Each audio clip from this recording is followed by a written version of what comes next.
तो दोस्तों स्वागत है आपका फिर से हमारे एक और एक्सप्लेनेशन वीडियो में। तो आज हम बात करेंगे जुजुत्सु काइसन सीजन 2 के एपिसोड 6 के बारे में। और इस एपिसोड के साथ ही शिबुया इंसिडेंट आर्क भी शुरू होगा जो पूरे सीजन तक छाया रहेगा।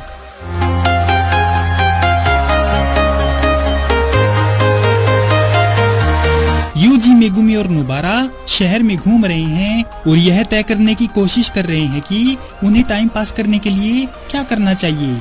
मेगुमी जुजुत्सु हाई में वापस जाने का फैसला करता है, जबकि यूजी नोबारा को उसके साथ न्यू मूवी ह्यूमन अर्थ फॉर्म 4 देखने के लिए मनाने की कोशिश करता है। यूजी नोबारा को कहानी समझाता है और मूवी का ट्रेलर दिखाता है, लेकिन नोबारा को इसमें कोई इंटरेस्ट नहीं है। जब वे दोनों अपने रास्ते पर जाते हैं तो सड़क के उस पार फुटपाथ से उन्हीं की उम्र की एक टीनेजर लड़की उन्हें देखती है।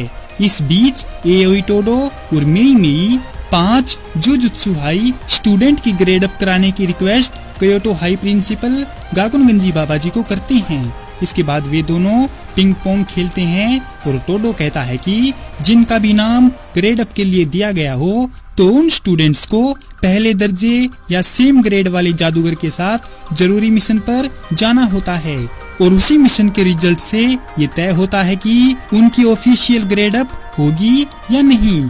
टोडो आगे बोला कि मैं अपने भाई यूजी के साथ मिशन पर जाऊंगा और हम दोनों मिलकर तबाही मचा देंगे। लेकिन मेई मेई उसे ये बात याद दिलाकर उसका भ्रम तोड़ देती है कि जिस किसी ने भी ग्रेड अप के लिए नाम दिया है वो उस व्यक्ति के साथ नहीं जा सकता। ये बात सुनते ही टोडो दुख के समुद्र में डूब जाता है और मेई मेई पिंग पोंग में टोडो को हराकर वहाँ से चली जाती है।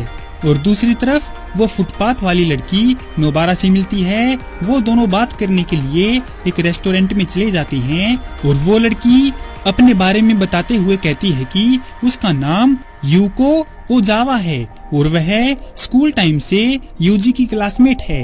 लड़की आगे बताते हुए कहती है कि 6 महीने पहले स्कूल ग्रेजुएशन सेरेमनी के टाइम वह बहुत ही मोटी और छोटी थी, लेकिन अब उसका हुलिया पूरी तरह से बदल गया है। नोबारा उसका ट्रांसफॉर्मेशन देखकर हैरान रह जाती है।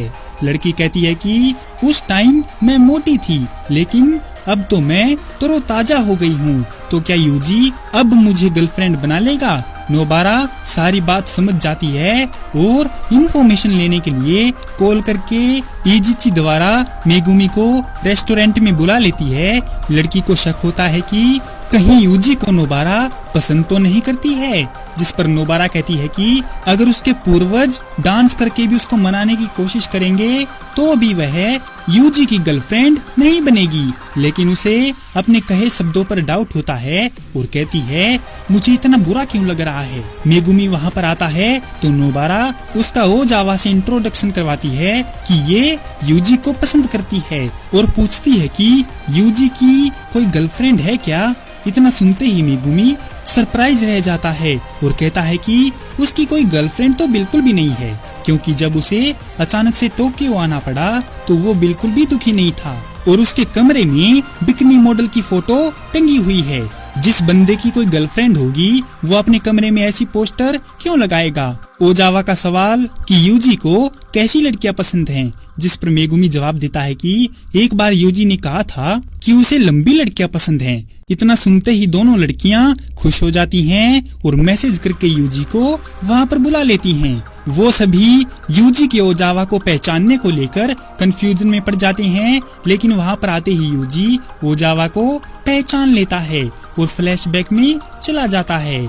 जब उसके दोस्त उससे पूछते हैं कि उसे स्कूल की कौन सी लड़की पसंद है, जिस पर यूजी ओजावा का नाम लेता है, क्योंकि यूजी उसकी ईटिंग और हैंड राइटिंग से इम्प्रेस है, जबकि ओजावा यूजी को छोड़कर स्कूल के सभी लड़कों से नफरत करती है और वो ऐसे लड़के के साथ रिश्ते में रहना चाहती है जो उसे अपनी मर्जी से पसंद करेगा। यूको अपनी फीलिंग्स को जाहिर न करने का फैसला करती है और यूजी का नंबर लिए बिना ही वहाँ से चली जाती है। मेगुमी के नंबर वाले सवाल पर नोबारा कहती है कि उसने यूजी के लिए यूको का नंबर ले लिया है।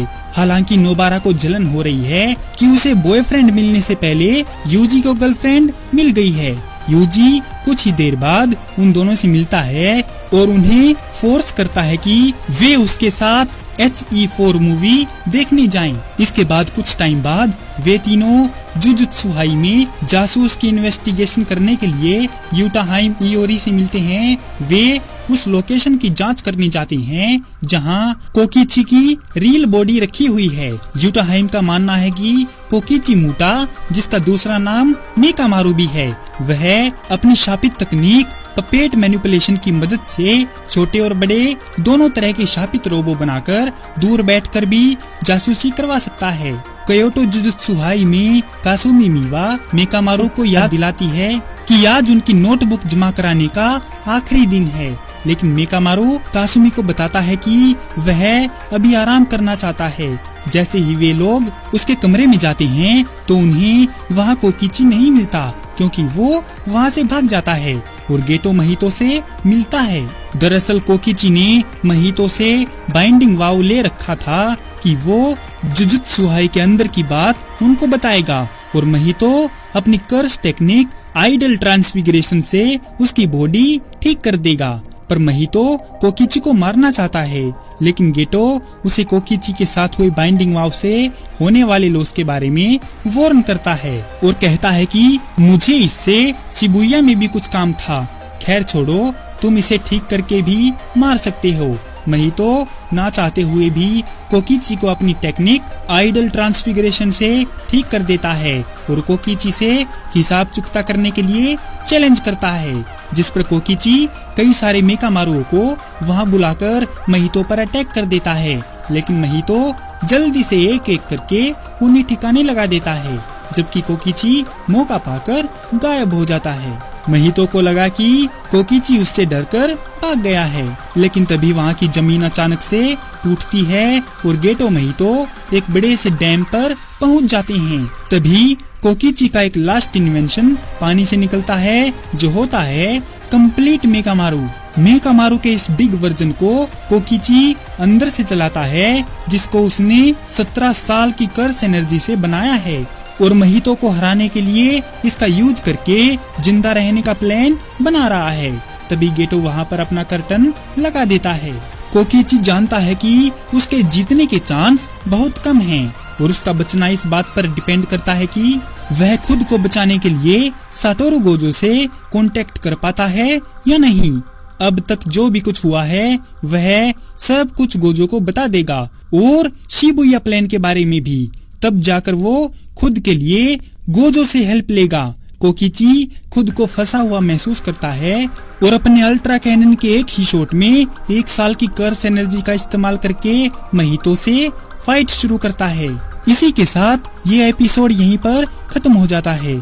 तो दोस्तों, कैसी लगी आपको जुजुत्सु काइसन सीजन 2 के एपिसोड 6 की ये एक्सप्लेनेशन वीडियो? अगर आपको ये वीडियो पसंद आई हो तो इस वीडियो को लाइक और हमारे चैनल को सब्सक्राइब जरूर करें। आपका हमारी वीडियो देखने के लिए बहुत बहुत धन्यवाद और शुक्रिया।